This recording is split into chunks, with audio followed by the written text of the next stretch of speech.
Ok, parfait. Écoutez, bonjour à tous. Cédric Girard, je m'occupe de la partie avant-vente chez Siom, de toute la partie cloud entreprise. Alors, cloud entreprise au sens large, hein, on va faire un focus plus précisément aujourd'hui sur les technologies Nutanix et encore plus précisément sur Flow et un nouveau composant qui s'appelle Security Central, qui, vous allez le voir, va vous permettre en fait de gérer, maintenir et de conformer votre stratégie de sécurité sur le plan réseau au sens large et plus précisément donc sur votre SI. Donc, on va voir comment tout ça s'articule. Je suis aujourd'hui assisté de Yacine de chez Nutanix, qui lui est spécialisé sur Flow, mais je vais le laisser se présenter. Bonjour tout le monde, je suis Yacine Malki, je suis ingénieur avant-vente chez Nutanix et j'ai la casquette de porter le sujet en fait de réseau sécurité. Donc ça fait 2 ans que je suis chez Nutanix. Avant, j'ai travaillé sur le sujet réseau sécurité, tout ce qui est autour de SDN, c'était le tout début. Donc j'étais en charge des solutions NSX chez VMware. Voilà. Et donc, tu dis que ça fait combien de temps? 2 ans que tu es chez 2 ans, Nutanix, ça fait. Donc, dans les grandes lignes, donc Yacine est le monsieur réseau et donc le monsieur Flow de chez Nutanix en France. Donc, je vais vous partager mon écran.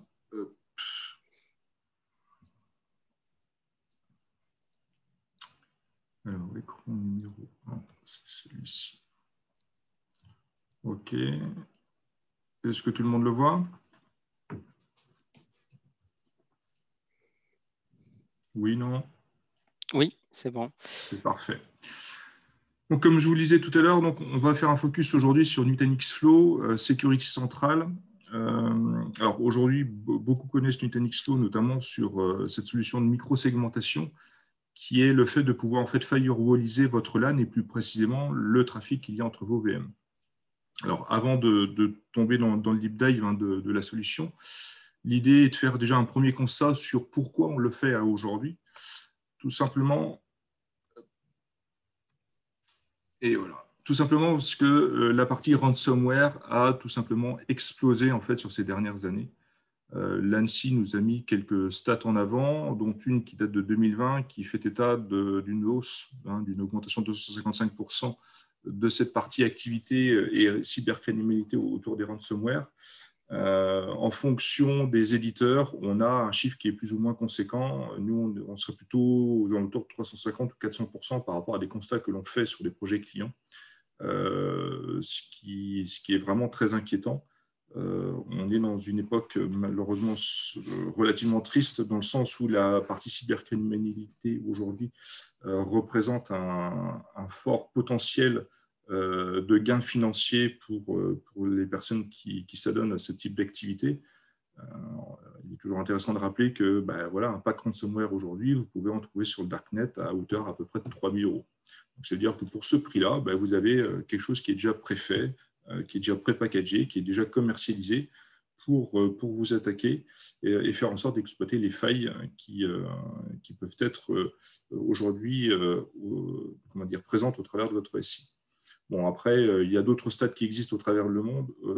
L'idée, ce n'est pas de vous faire peur sur la partie ransomware et attaque, mais c'est plutôt de bien prévenir, de bien considérer en fait, le périmètre de sécurité que cela impose, puisque certes, il y a tout un tas de solutions qui existent aujourd'hui pour vous protéger. Alors, les antivirus, pour vous dire, nous, on a des solutions anti-ransomware, des solutions qui sont plus axées sur les pages de sécurité, sur la partie conformité, sur des normes bancaires ou autres, qui vous diront exactement la même chose.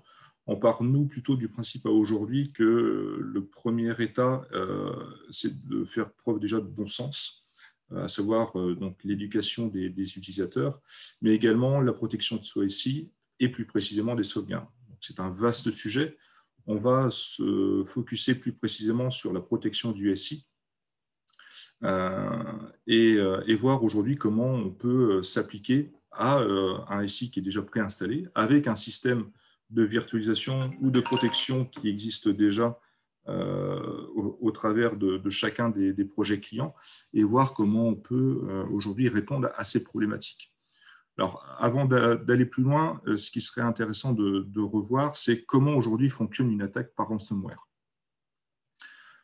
Tout simplement, on a donc ici envers notre système d'information pour lequel on a des utilisateurs qui se connectent à différentes applications métiers qui sont hébergées sur des serveurs. On a notre fameux pare-feu qui nous protège aujourd'hui de cette partie Internet pour lequel on a ce package malicieux qui nous guette et qui ne cherche qu'une chose, c'est à entrer chez nous. Pour autant, comment ça se passe? Généralement, les attaques viennent massivement de la partie Internet et plus précisément de la partie email. L'idée, tout simplement, c'est que quand on a malheureusement le mauvais réflexe de cliquer sur un mail qui a un lien, qui va venir en fait exploiter une vulnérabilité, une faille de sécurité, ben on se retrouve directement infecté sans le savoir, puisqu'encore une fois, ces charmants virus sont polymorphes et sont difficilement détectables. Alors, il y a plein de solutions qui se disent aujourd'hui, non, nous, on y arrive.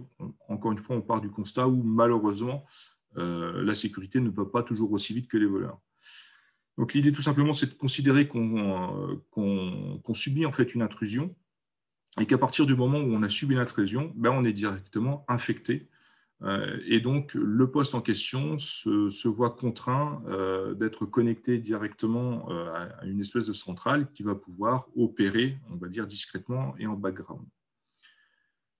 Une fois que ce poste est infecté, via tout un mécanisme qu'on ne va pas forcément détailler aujourd'hui, on arrive à faire de l'élévation de privilèges. Et dès lors qu'on arrive à faire de l'élévation de privilèges, ben, on arrive tout simplement à infecter tout le SI. Donc ça, c'est une première étape, mais ce qui est important de considérer, c'est bien cette latéralité en fait, de la propagation de ce virus, de ce ransomware. Pourquoi? Tout simplement, alors ce mot latéralité, on va le retrouver à plusieurs endroits dans cette présentation aujourd'hui, mais dès lors qu'on a les droits d'administration qui ont été affectés par une évaluation de privilèges, ben on a quasiment accès à tout le SI. Pourquoi? Parce que, et on va le voir, la partie VLAN, la partie firewalling, c'est un premier niveau de sécurité, mais est-ce vraiment pour autant suffisant? Et l'idée, c'est bien de considérer que sur cet aspect-là, une fois qu'on a cette propagation du virus sur tout son SI, donc on a la possibilité d'exfiltrer, d'avoir des brèches au niveau de la sécurité et donc des fuites de données. Et ce qui est intéressant de considérer là-dessus, c'est que une fois qu'on a ça, donc ce fameux cybercriminel a eu tout le temps de bien regarder comment était constitué le SI, il va lancer une vague de cryptolocage. D'accord? Donc, il a identifié vos points faibles, il a d'abord crypté vos sauvegardes, puis après, il va crypter votre SI. Et malheureusement, une fois que vous commencez à le constater, c'est déjà trop tard. Donc, la seule issue aujourd'hui, et c'est le réflexe qu'ont la plupart de nos clients, c'est tout simplement de faire appel à une société spécialisée qui va leur dire ce n'est pas compliqué, aujourd'hui, vous cassez la glace et vous débranchez tout ce qui se trouve sur le réseau. Ce n'est pas plus compliqué que ça. Alors, ce type de sociétés, aujourd'hui, sont certainement très efficaces, puisque, effectivement, ils stoppent la contagion. Pour autant, le SI est down. Et c'est là où, à aujourd'hui, il faut bien considérer que les sociétés qui vous aident dans ce milieu-là vont gérer et vont prioriser en fait l'efficacité pour remonter le SI et faire en sorte que la production revienne soit petit à petit, soit de manière pondérée en fonction des cas de cryptage et de comment on va pouvoir restituer la donnée. Donc, c'est vraiment le premier réflexe, c'est de subir le downtime en fait, du SI et d'attendre, malheureusement, de subir en fait, le calendrier des sociétés qui sont spécialisées pour la remise en prod du SI. L'idée, c'est d'avoir en fait une approche qui peut être pragmatique ou qui peut faire preuve de bon sens si toutefois elle a été menée en amont. Alors en amont, comment? Tout simplement, lorsqu'on reprend en fait cette propagation du virus, lorsqu'on reprend en fait ce système de cryptolocage massif, on a deux phases qui sont importantes, à savoir l'intrusion et la propagation latérale. Donc, l'idée, tout simplement, c'est d'appuyer sur ces deux axes avec, au travers de l'intrusion, comment faire pour détecter cette intrusion Et sur cette partie propagation, comment essayer de limiter la casse en mettant en place de la micro-segmentation. Ce qui est intéressant sur ces deux axes-là, c'est lorsqu'ils sont travaillés correctement, ils permettent en fait de pouvoir effectuer ce qu'on appelle de la remédiation, puisque lorsqu'on détecte, lorsqu'on arrive à siloter en fait ces attaques, on arrive également à donc pouvoir les fixer plus simplement et surtout sécuriser de manière plus pérenne pour les prochaines. Alors, je ne dis pas que c'est au bout de 2-3 attaques que vous serez parfait.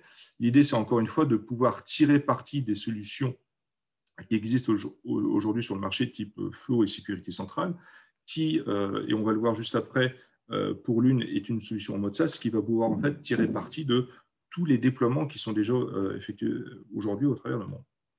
Donc, sécurité centrale sans transition, qu'est-ce que ça va vous permettre?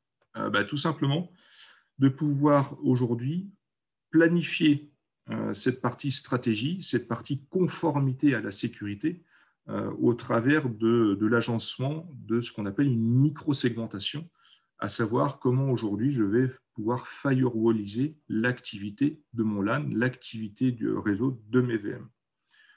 Donc, on a une partie planification, on a également une partie monitoring. Pourquoi? Parce que c'est bien de pouvoir planifier, mais la planification résulte d'un instant T, alors que son SI évolue au fur et à mesure du temps, et voir aujourd'hui comment on peut évoluer facilement au travers de nouveaux déploiements applicatifs, de nouveaux déploiements de mise à jour, et de faire en sorte qu'on soit bien conforme, et ça c'est un terme qui est important, qu'on soit bien conforme en termes de stratégie de sécurité. Donc, une partie monitoring pour effectivement regarder ce qu'il se passe, voir s'il n'est pas nécessaire de faire évoluer son plan de sécurisation, et également cette partie audit, à savoir, je suis à un instant T de mon SI, j'ai affecté une certaine stratégie de sécurisation de mon SI, et comment je vais pouvoir aujourd'hui la faire évoluer en auditant, en sachant que mon SI évolue, on a des mises à jour, on a des nouveaux OS. Est-ce que ces nouveaux OS sont conformes à ma stratégie de sécurité? Et c'est en ça qu'aujourd'hui, Sécurité Centrale va pouvoir nous aider. Alors, bon, on l'a vu et je vais passer rapidement dessus parce que le plus important, ça va être la démo. Mais encore une fois, on a vraiment une phase de planification dans un premier temps, à savoir on fait l'état des lieux de comment fonctionne votre SI, qui généralement est découpé toujours de la même manière. On peut avoir une architecture en 3 tiers ou en 2 tiers. 2 tiers client-serveur et 3 tiers avec une partie back, une partie middleware, une partie front. Une fois qu'on a fait cet état des lieux, donc on est capable de catégoriser en fait l'activité et le flux des VM. L'idée, tout simplement, c'est de monitorer un petit peu les flux qui se passent, voir un petit peu qu'est-ce qui peut a posteriori violer en fait certaines conditions pour que ça puisse rentrer en conformité, et surtout toujours sur cette même conformité, avoir un espèce de regard continu sur ce qui se passe réellement sur ce SI. Alors tout ça, ça fait partie en fait des nouveaux métiers. Je pense que tout le monde sera d'accord avec nous. C'est franchement pas intéressant. On a autre chose à faire que ça. Aujourd'hui, l'informatique, elle est là pour améliorer la productivité de la société, à lui faire dégager des bénéfices plus rapidement en mettant en avant des nouveaux outils. L'idée là-dessus, c'est de pouvoir en fait simplifier cet exercice à l'extrême et voir comment aujourd'hui Nutanix a pensé la chose. Alors, avant d'aller un petit peu plus loin, Anne-Claire, est-ce que tu pourrais nous lancer le sondage? Est-ce que tu as accès à cette partie-là? Non, je n'ai pas accès, il y a seulement l'animateur qui peut lancer Alors, ça veut dire qu'il n'y a que moi qui ai accès. Ouais, tu l'as normalement en bas, dans la barre du bas. C'est dans la barre du bas que je vais essayer de récupérer tout de suite.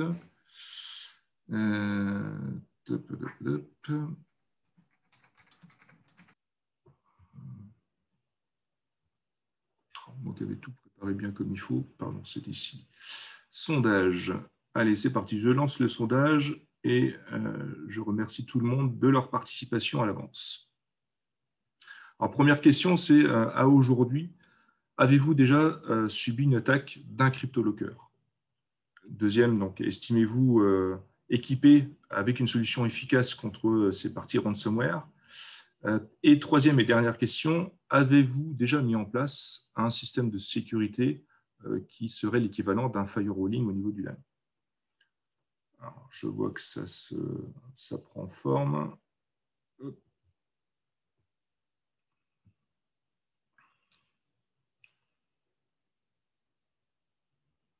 On a pas mal de petites réponses. Tac, tac.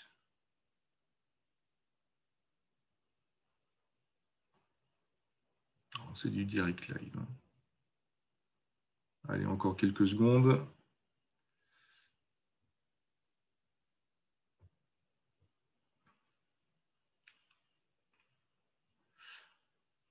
OK. Alors, ça continue encore un petit peu. Bon, donc sur la question, avez-vous subi une cyberattaque avec un CryptoLocker? Donc, on a un 60% sur malheureusement oui et 40% de non, pas encore. Alors, effectivement, malheureusement, c'est un état des lieux qui est flagrant sur l'année 2020 et qui, je pense, va continuer à évoluer en 2021. On l'espère à la baisse. Oui, effectivement, il y en a de plus en plus. Est-ce qu'aujourd'hui, vous êtes équipé d'une solution sur cette partie crypto-locage? Donc, pour 40%, oui. Pour 50%, non. Et pour d'autres, ils ne savent pas trop, parce que c'est vrai qu'aujourd'hui, c'était un petit peu une nébuleuse. Est-ce qu'aujourd'hui, cette partie anti-crypto-locker est au travers d'un antivirus? Est-ce que c'est au travers d'un relais de messagerie qui a pour rôle de faire l'antivirus et l'anti-spam? C'est toujours compliqué à savoir. Troisième question, avez-vous mis en place un système de firewalling sur le LAN? Donc, il y en a 60% qui répondent oui. Alors, ça tombe bien parce que c'est un petit peu la thématique d'aujourd'hui. Est-ce que ça a été pensé correctement? Ça va faire partie justement de l'objet des questions et des remarques que pourra faire Yacine tout à l'heure, si tant est que ça corresponde à tout à chacun. Donc, non sur 20% et c'est en réflexion pour 20% restants. Merci à tous, en tout cas, d'avoir partagé ce sondage. Et on verra. Allez, tiens, on va partager les résultats. Tac. Je ferme cette partie sondage. On en revient donc sur cette partie sécurité centrale, où au travers, et vous allez voir de quelques axes qui sont assez simples aujourd'hui. Alors, est-ce que tout le monde continue à voir mon écran? Oui, c'est bon. Donc, sécurité centrale aujourd'hui, au travers de différents axes, va vous permettre en fait de vous aider à gérer et à créer en fait cette stratégie de sécurité qui sera propre à votre SI. Comment? Tout simplement avec une partie visualisation qui est plutôt relativement bien faite en fait chez Nutanix, dans le sens où on va pouvoir en fait analyser le trafic qu'il y a à l'intérieur de vos VM et pouvoir vous aider à catégoriser vos VM. Alors, soit sur un côté application métier qu'on va appeler les app types, ou alors des catégories en fait d'applications type base de données, type front au web ou autre, qu'on va appeler des app tiers. Je laisserai Yacine aborder ce point-là. L'idée, tout simplement, c'est de pouvoir vous aider très simplement avec un système qui est quand même relativement visuel, donc de permettre en fait de mettre en avant ces flux entre vos VM et donc de pouvoir créer les règles qui vont bien. L'idée, encore une fois, donc, facilement de pouvoir assigner ces catégories. L'idée, c'est qu'une fois qu'on a mis en place toute cette partie-là, on a un premier niveau d'information qui est mis en avant au travers ce qu'on appelle des findings et donc après forcément des alertes, mais avec un système easy to use qui va dire quoi? Qui va dire, voilà, aujourd'hui, on détecte en fait sur certaines bases de connaissances qui sont déjà existantes par rapport à l'activité de la VM, qu'il y aurait potentiellement des fixes à engager. Et on a un espèce de one click to fix qui va vous permettre de, on va dire, alimenter et améliorer ces stratégies de sécurité. Forcément, qui peut le plus, peut le moins. Si on arrive à détecter toute cette partie-là, on arrive également à faire des beaux rapports personnalisés et également des notifications. Alors, ça aide beaucoup toute la partie gestion de la cybersécurité, donc toute la partie audit. L'idée, encore une fois, c'est de ne pas remplacer des sociétés qui sont spécialisées là-dedans, mais c'est d'avoir un premier niveau qui va balayer de manière latérale tout votre SI sur la conformité de la stratégie de sécurité qui sera appliquée. Alors, ce qui est intéressant là-dedans, c'est qu'on peut déjà les intégrer à des choses qui sont déjà existantes. On peut, lorsqu'on a notamment des events qui sont détectés, les envoyer directement sur du Slack, faire des alertes par mail, consolider tout ça dans du Splunk, également envoyer des actions au travers de webhooks. Et ce qui est intéressant également, c'est que, certes, Slack est une solution de collaboration qui va vous permettre d'envoyer un certain nombre de notifications, mais au travers des webhooks, vous allez pouvoir également alimenter du Teams ou du Talk de chez Google, voire pour les plus grosses structures du ServiceNow. Donc, encore une fois, je laisserai Yacine alimenter toute cette partie-là. On est capable de faire du report, on est capable de faire de la notification, mais on est capable également de pouvoir investiguer tout ce qui est contrainte sur cette partie stratégie de sécurité. L'idée, c'est quoi? C'est tout simplement que lorsque Nutanix, et donc lorsque vous avez fait confiance à Nutanix, vous pilotez en fait l'entièreté de votre infra. Donc, ça veut dire quoi? Ça veut dire qu'on est capable de détecter aujourd'hui, notamment s'il y a des VM qui n'ont pas eu de snapshot, qui n'ont pas eu de backup, qui ne sont pas dans des plans de sécurité. Donc, on est capable de mettre tout ça en avant. Encore une fois, ça sera plus clair au travers de la démo, mais Nutanix est là pour vous faciliter la vie. Et comme vous êtes pour la plupart clients Nutanix avec de l'AHV aujourd'hui, alors quand je dis la plupart, c'est 50%, mais on connaît déjà aujourd'hui tous les critères, tous les triggers, déclenchement d'alerte qui sont déjà prépensés lorsqu'on travaille avec Nutanix, et on retrouve exactement la même chose sur la couche sécurité réseau. Donc, on a une vue qui est globale là-dessus, et ce qui nous permet en fait de faire de la conformité continue. Alors, conformité continue, c'est tout simplement de pouvoir suivre dans le temps et considérer que, par exemple, telle nouvelle VM qui est arrivée dans notre SI est bien conforme à une stratégie de sécurité qu'on a déjà appliquée. Encore une fois, je vais laisser Yacine sur sa démo. Très rapidement sur les avantages aujourd'hui de la partie Security Central, il est important de rappeler que c'est un produit qui est en mode SaaS. Donc, ça veut dire quoi? Ça se traduit au travers d'une VM qui va faire le pont entre ce que vous avez on-premise et également et donc envoyer ces fameux logs qui seront analysés par Security Central. Donc, produit en mode SaaS, donc ça veut dire que vous n'avez pas du tout besoin de gérer ces mises à jour. Toutes les nouvelles versions de définition de bases de données de sécurité type Stigs ou autres se verront mis à jour de manière automatique. Ce qui est intéressant aussi de considérer, c'est que vous pouvez avoir une partie de votre SI on-premise, mais vous pouvez également avoir la même chose sur du cloud public. Alors, plus précisément aujourd'hui sur l'Azure et de la AWS, parce que c'est les plus connus. Il y aura peut-être des questions pour certains que je vois déjà arriver sur la partie GCP. Encore une fois, je vais laisser Yacine annoncer cette partie-là. Donc, on a une partie cloud privé, cloud public. On a également un système de visualisation qui est quand même relativement intuitif. On a également tout ce qui est conformité réglementaire. Si demain vous axez sur un secteur bancaire, on a déjà les certifications qui vont bien, pareillement pour toute la partie Stigs et compagnie. Et on a ce fameux ce one-click fix qui va permettre en fait en un clic de pouvoir fixer les détections qui seront mises en avant et de pouvoir les intégrer directement à cette stratégie de sécurité avec la simplicité qu'on connaît à Nutanix. Aujourd'hui, Security Central est plus sur un axe où on va mettre en avant de l'information et on va venir en fait piloter la configuration de cette stratégie. Pour autant, ça s'appuie aujourd'hui sur le composant qu'on appelle Nutanix-O. Alors, pour tous les titulaires de Nutanix-O, vous avez la possibilité de déployer Security Central et c'est inclus en fait dans votre licensing. Donc, il n'y a pas de licence à acquérir dans un second temps. Alors, si on fait un focus plus précisément sur Flow, pour bien comprendre aujourd'hui comment ça fonctionne, avec quelques petits exemples pratiques, si on prend aujourd'hui l'approche traditionnelle de l'isolation, comment on procède? Alors, il y a deux grands axes. Soit on se dit, voilà, j'ai ma partie VLAN qui me permet de faire mon isolation. Alors, oui, effectivement, on segmente cette partie réseau. Pour autant, on reste sur de niveau 2. Il est important de considérer que la partie VLAN n'est pas une sécurité en tant que telle au niveau du réseau. On est juste là pour le segmenter. C'est important de le rappeler.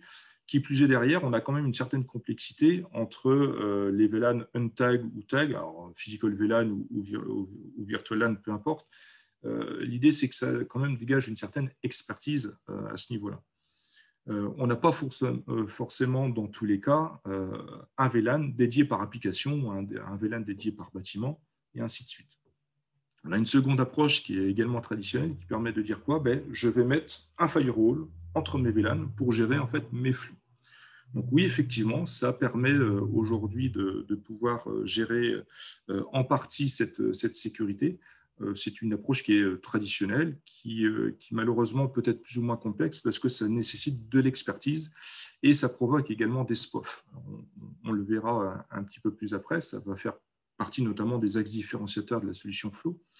Mais effectivement, aujourd'hui, on est capable de mettre du firewalling au niveau du LAN, si tant est qu'on soit en mesure de pouvoir l'administrer et surtout de la gérer dans le temps.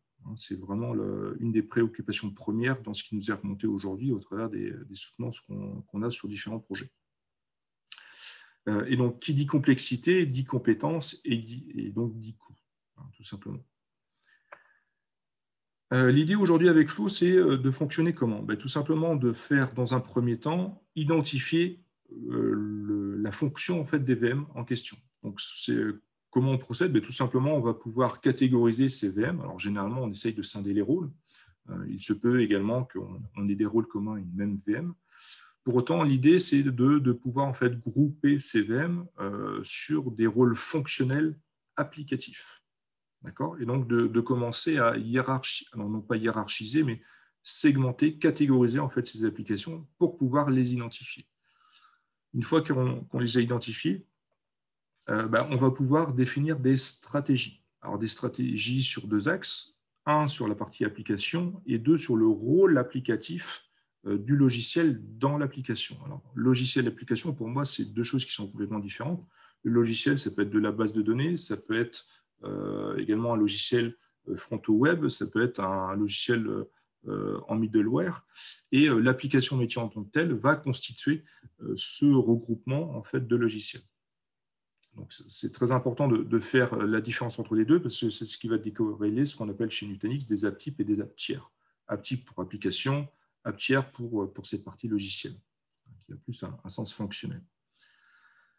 Et l'idée, c'est tout simplement d'avoir une stratégie que l'on va pouvoir appliquer entre ces groupements applicatifs. D'accord? Donc, bien aujourd'hui, orienter ces stratégies en axant en fait, sa réflexion sur le bon sens sur cette stratégie d'isolation. L'idée, c'est quoi? C'est tout simplement derrière, lorsqu'on regarde la partie segmentation traditionnelle que l'on peut avoir sur les réseaux, c'est tout simplement de se dire, OK, on peut avoir en fait des VLAN qui vont être dédiés à ma partie frontale web, un VLAN qui va être dédié à ma partie middleware, qui lui est accessible sur des services communs, type Active Directory, type serveur DNS, type syslog, et une partie back qui va être segmentée sur un VLAN pour protéger cette partie base de données. Donc là, encore une fois, on a une segmentation réseau qui est orientée, non pas application, mais plutôt logiciel. Pourquoi? Parce qu'il n'est pas question aujourd'hui que la partie web, par exemple, accède en direct à la partie database.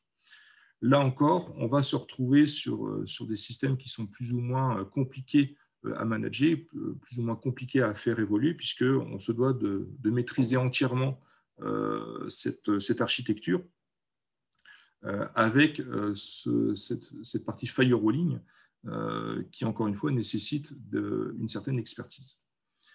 Comment aujourd'hui on voit la même chose avec du Flow? Tout simplement, dans un premier temps, en identifiant les VM. Donc, plutôt que d'avoir une segmentation par VLAN et par rôle fonctionnel qui va mixer différentes applications entre elles, tout simplement, on va les catégoriser. Donc, c'est ces fameux app tiers pour lequel, après, derrière, on va pouvoir assigner des catégories. Donc, ça, on va le voir dans la démo.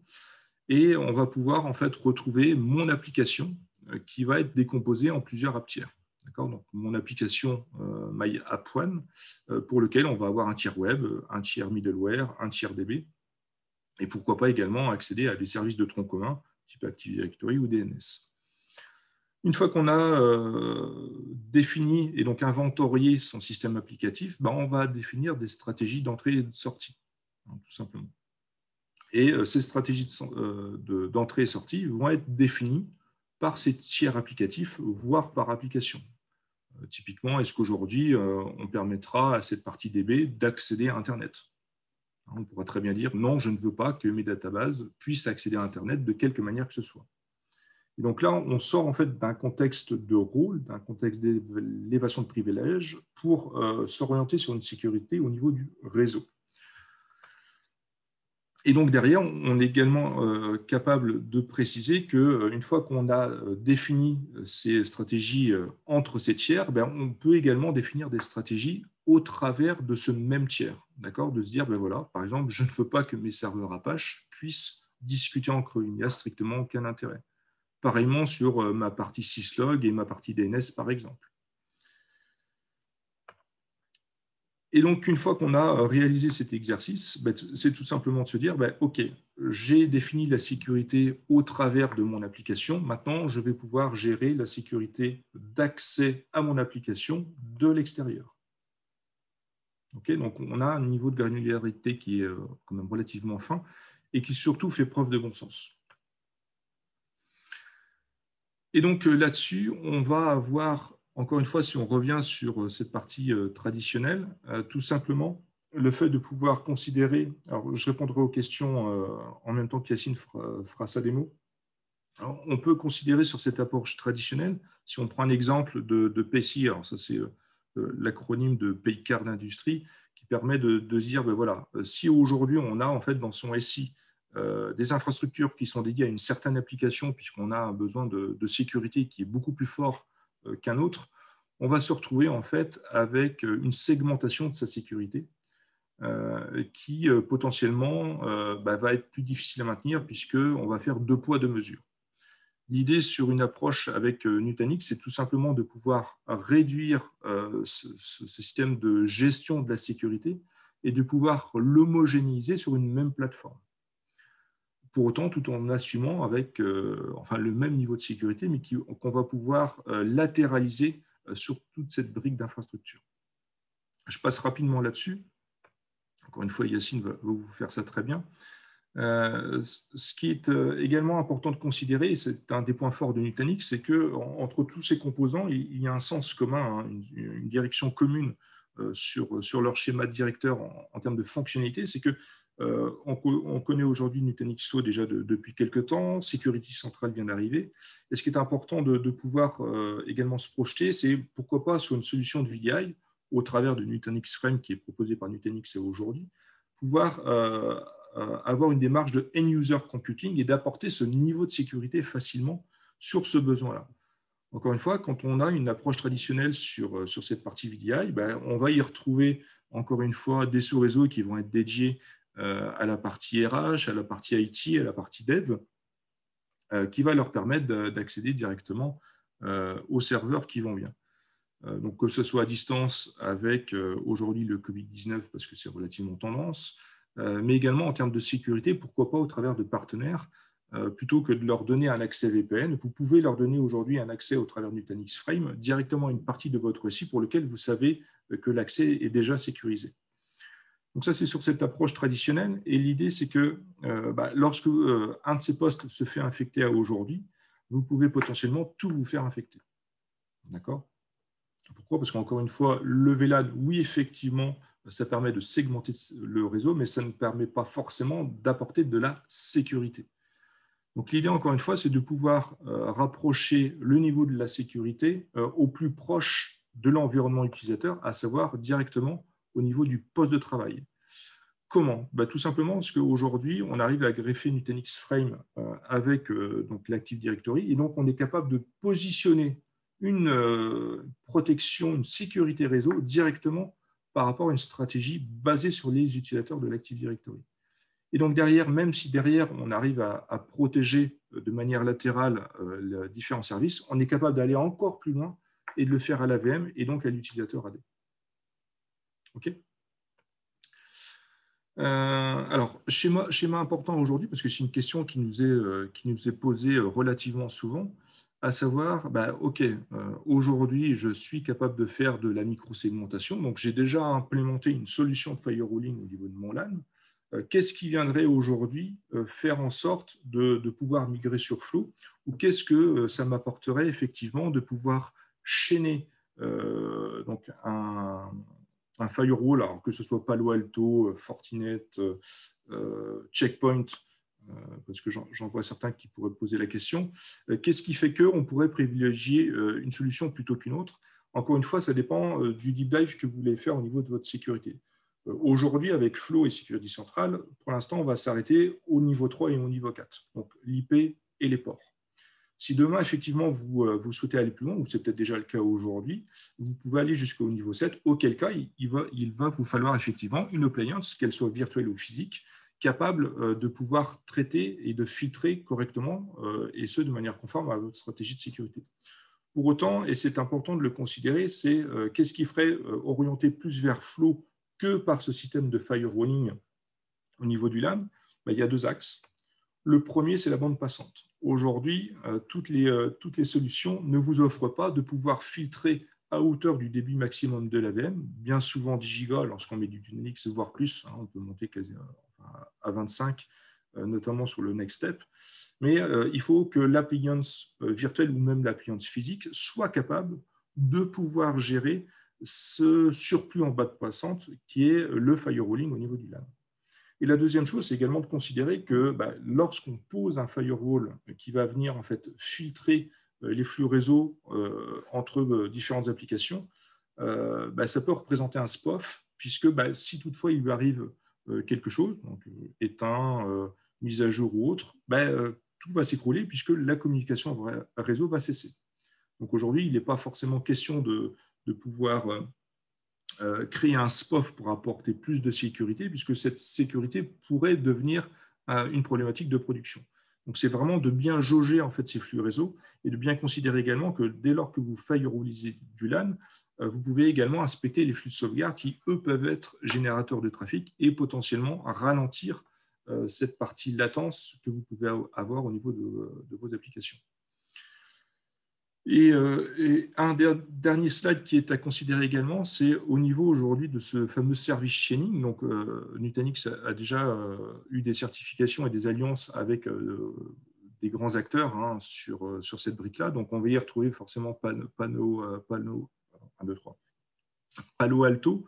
On va y retrouver également Juniper, Checkpoint et Fortinet qui sont certifiés sur cette partie service chaining. Donc, ils vont pouvoir en fait se greffer à Nutanix Flow et à cette partie Open vSwitch qui est propre notamment à la partie AHV, pour lequel aujourd'hui il est important de rappeler qu'il y a cette certification.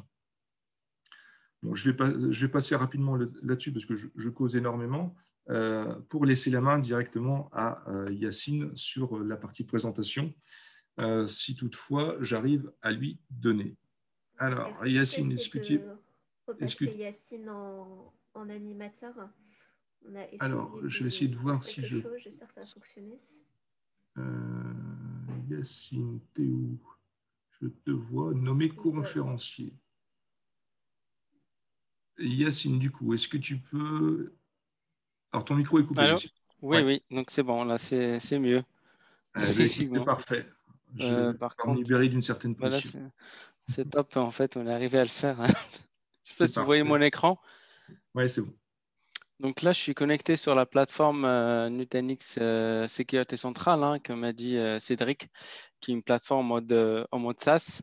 L'avantage du SaaS, c'est que c'est mis à jour régulièrement. Donc, on est sur des cycles de développement qui sont assez courts. À chaque nouvelle release, elle est disponible tout de suite pour nos clients. Donc, il n'y aura pas besoin d'aller faire des mises à jour sur le cluster on-prem. Donc, c'est une solution SaaS que pour les clients qui ont Flow, ils ont accès à cette solution pour pouvoir superviser la sécurité donc on-prem sur le cluster où il y a Flow d'activer. En fait, capable en fait de superviser votre cluster, donc surtout superviser les événements qui remontent sur la plateforme. Donc, s'il y a des problèmes qu'on va détecter sur la base de la politique définie, on va pouvoir les remonter. Comme a dit Cédric, on va superviser aussi la conformité par rapport à des audits. Là, on parle de PCI DSS et des STIG. Donc, à chaque fois qu'il y a une nouvelle version, une nouvelle politique, on va pouvoir en fait mettre à jour directement dans la plateforme cette nouvelle politique. Si on clique sur la politique en question, bah là, on voit qu'on est à 98% en termes d'atteinte d'objectifs.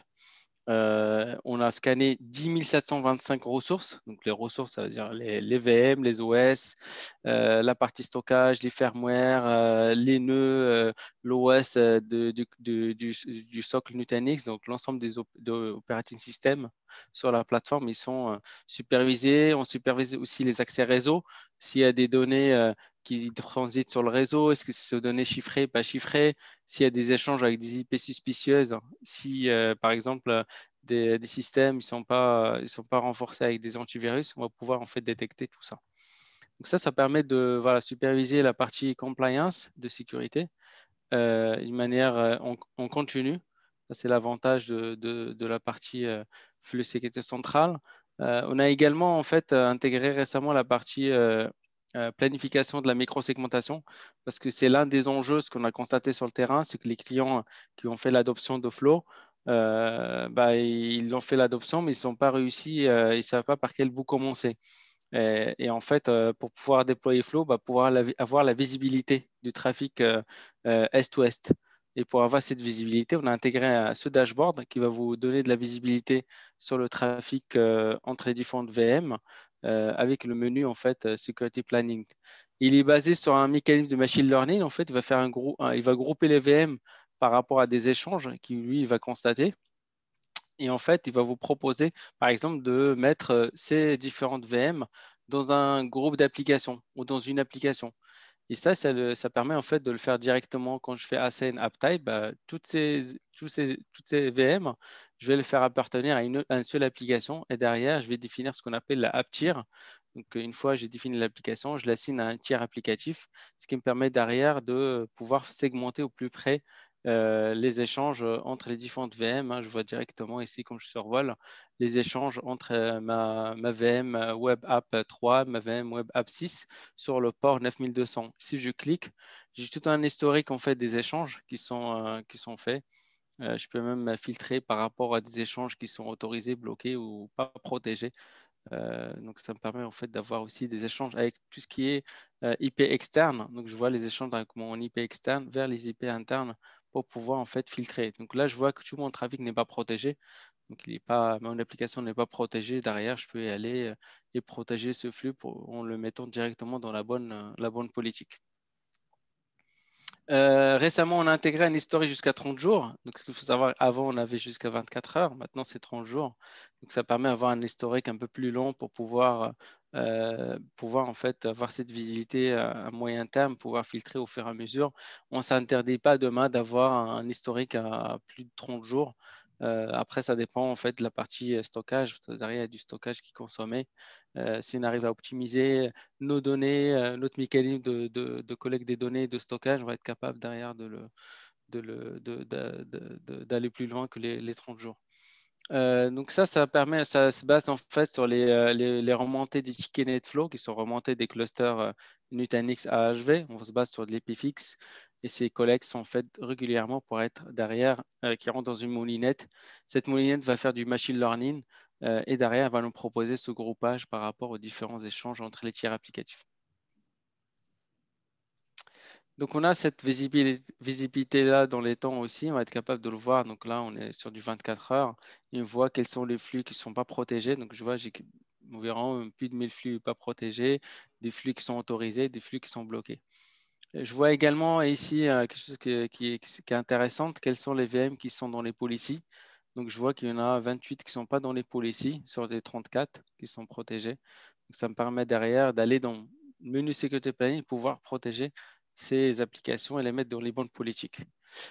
Tout ça, en fait, sans intervenir sur le réseau physique. Le réseau VLAN que vous avez aujourd'hui, vous le maintenez, vous n'avez pas besoin de le modifier ou autre. C'est indépendant de la segmentation physique sur la partie réseau. Et on a intégré aussi la détection des menaces basées sur les comportements. Donc, on va être capable de détecter des menaces type brute force attaque par dictionnaire, des échanges avec des IP suspicieuses, des attaques DDoS, des scans de port, des fuites de données. Donc ça, c'est des choses qu'on va être capable de détecter directement dans la plateforme. Et derrière, par exemple, ici, je vois qu'il y a des comportements étranges sur la partie réseau. Quand je clique dessus, je peux aller dans le détail. Et là, il me dit qu'il y a une augmentation étrange du nombre de ports de cette VM qui communique à des IP publics. Donc là, ça me permet derrière d'aller fixer ce problème. Pour le fixer, il faut juste aller et sécuriser mon application pour laisser que le trafic légitime. Alors, je me permets de préciser, Yacine, que tout ça, en fait, tout ça, c'est par défaut, en fait. Il n'y a pas besoin, en fait, de venir configurer une certaine stratégie ou autre. Tout ça, c'est vraiment par défaut.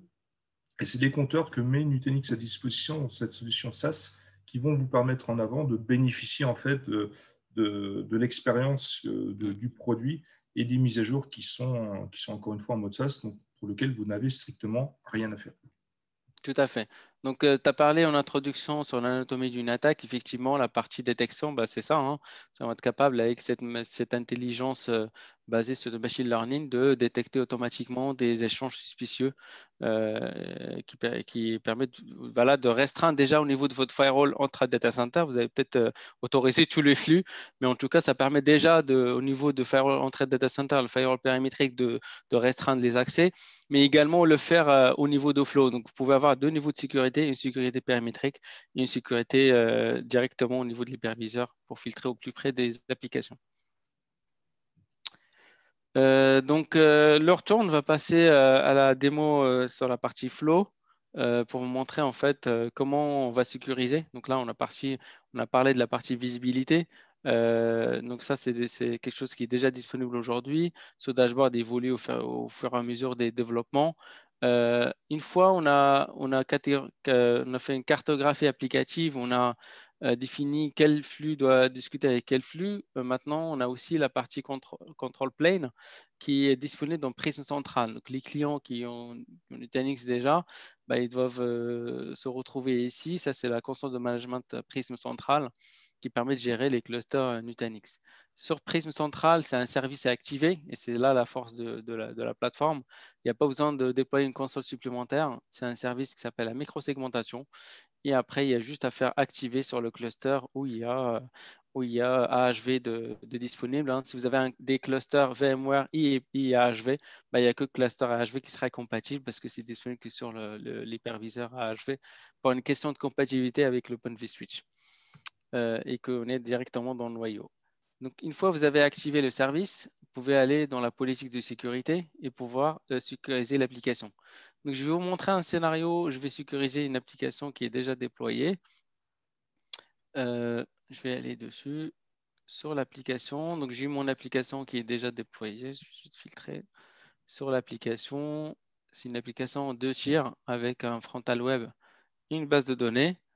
Donc, je vais sur l'application en question. Donc, c'est une application, ça c'est mon frontal web en Node.js qui se base sur une base de données. Donc, toutes les données que vous voyez ici, c'est les données qui sont stockées dans cette base de données qui est du MySQL. Donc, j'ai une application composée de 2 tiers applicatifs. Donc, ce que je vais faire, c'est ces applications CVM, je vais les mettre dans une application. Vous allez voir la partie catégorie dont a parlé Cédric tout à l'heure. Vous allez les mettre dans une catégorie. Donc, ça, c'est quelque chose que j'ai déjà fait. Donc, je l'ai mis dans la catégorie Fiesta App et dans le tiers Fiesta Web. Donc, elle appartient à l'application Fiesta App et elle fait partie du tiers applicatif web. Pareil pour la base de données. Donc, on va aller dessus pour juste vérifier les catégories. Là, je vois qu'elle est dans la même application et qu'elle est dans le tiers database. Donc, c'est bon. J'ai mis mes labels. Donc, c'est des labels que j'ai définis à mes applications. Une fois que j'ai mis mes labels, maintenant, je n'ai plus qu'à aller définir ma politique de sécurité. Encore une fois, sans aller toucher au réseau physique. Donc, les deux VM, par la même occasion, sont dans le même VLAN. Donc, je crée une nouvelle politique. C'est simple, hein. J'ai le choix entre sécuriser l'application, isoler les environnements ou sécuriser des postes de travail virtuels. Donc, ce que je vais faire, c'est que je vais sécuriser l'application et je vais autoriser uniquement le port 80 pour accéder à cette application. Donc, je vais mettre ça. Je vais choisir mon application en question. Je fais Next. Ici, je vois l'application au milieu, donc c'est mon application. Dedans, il y a 2 tiers applicatifs, il y a le frontal web et la database. Je dis OK, maintenant, je vais sécuriser à l'intérieur de l'application. Je vais rajouter mon frontal web et ma database. Une fois que j'ai fait ça, ce que je vais faire, c'est je vais dire mon frontal web va discuter avec la database, donc frontal web avec la database, sur la base du port MySQL. Donc là, je n'ai pas besoin de connaître le port par cœur. On a déjà une bibliothèque de port qui est déjà définie.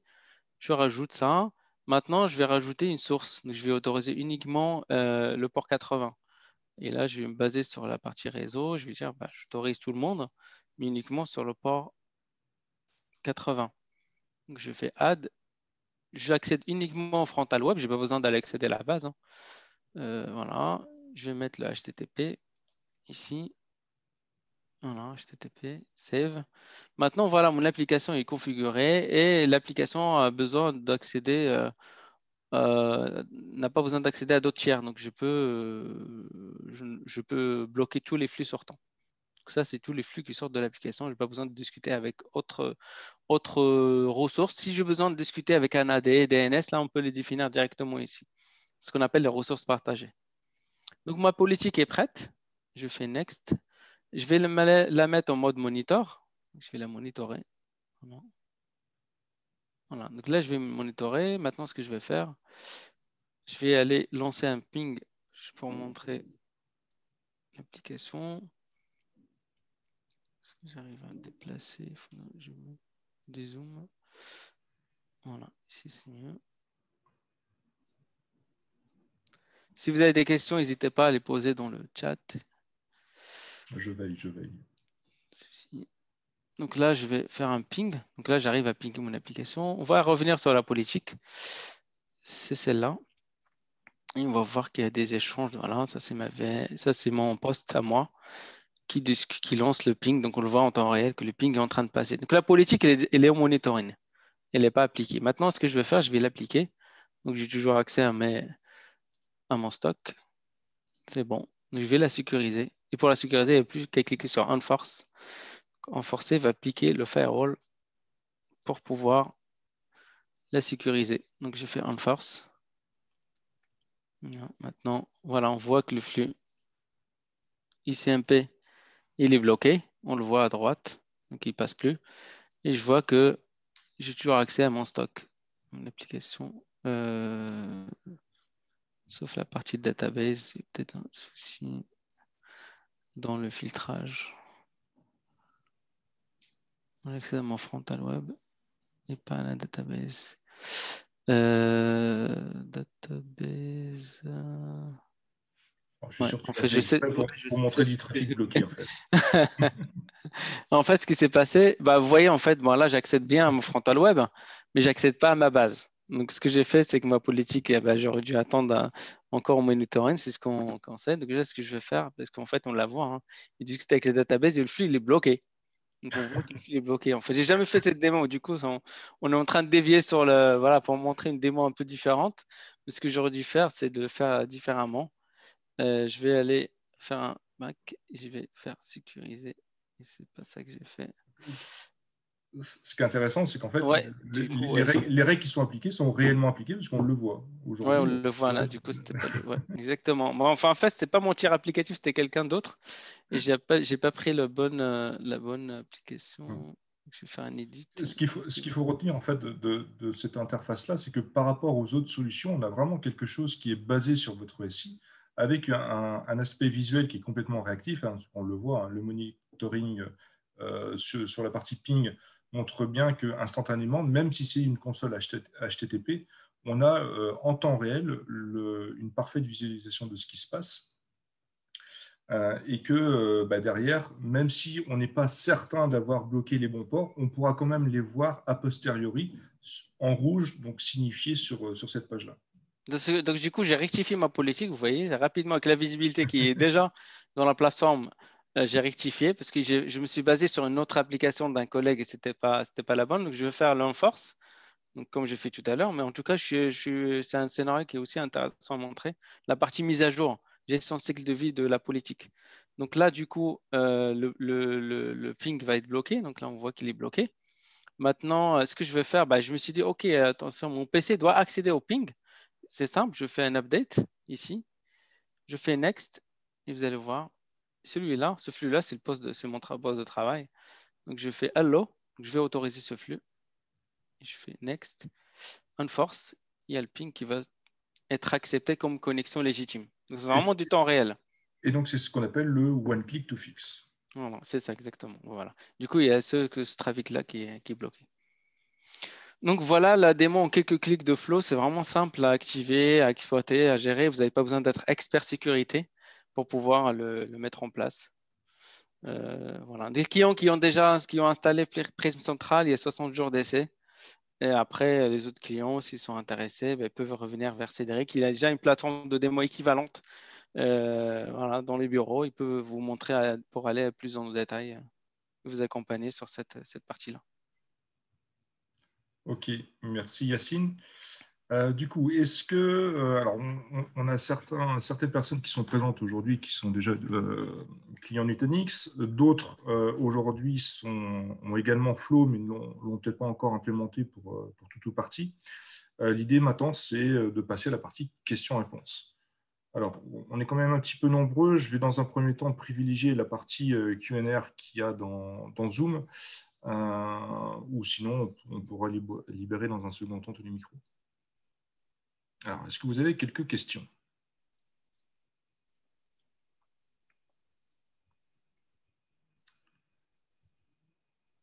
On va quand même laisser le temps de taper les questions.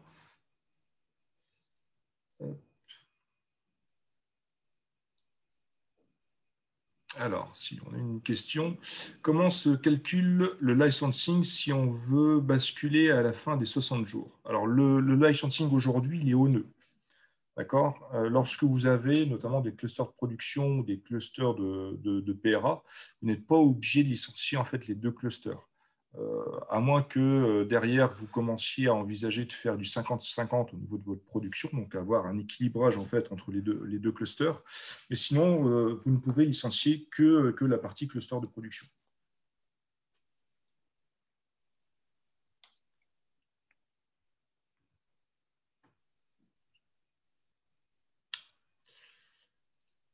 D'autres questions?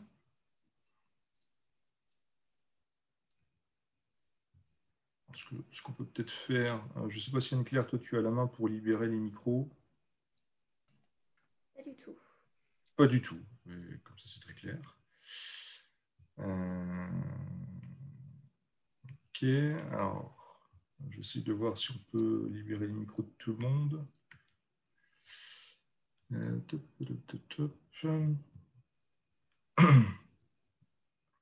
N'hésitez pas, hein, on est là pour ça. Yacine est l'expert.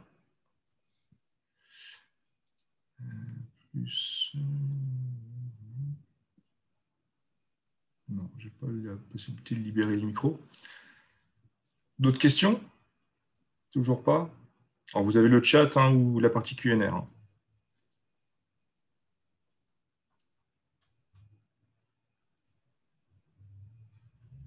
Bon, j'ai trouvé l'option pour libérer les micros. Allez, j'y vais pour tout le monde.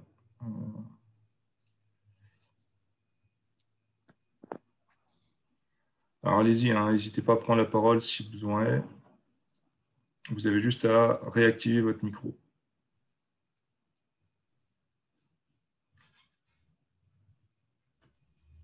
Pas de questions, on a été très clair.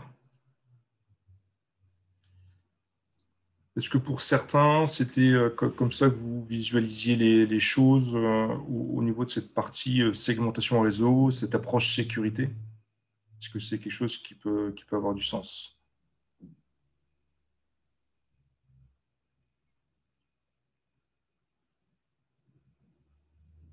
J'ai quelques petits retours par chat. Ok. Écoutez, si personne a d'autres questions, il ne me reste plus qu'à vous remercier en tout cas pour votre participation sur les quelques questions qui ont été transmises en bac. Et encore une fois, donc, toute l'équipe de SIOM se tient à votre disposition, donc Anne-Claire, Célia et moi-même, mais également Yacine, si toutefois vous souhaitez directement échanger avec lui sur cette partie flow et cette partie sécurité centrale. Je vous remercie à tous et écoutez, je vous dis à très bientôt. Merci à vous.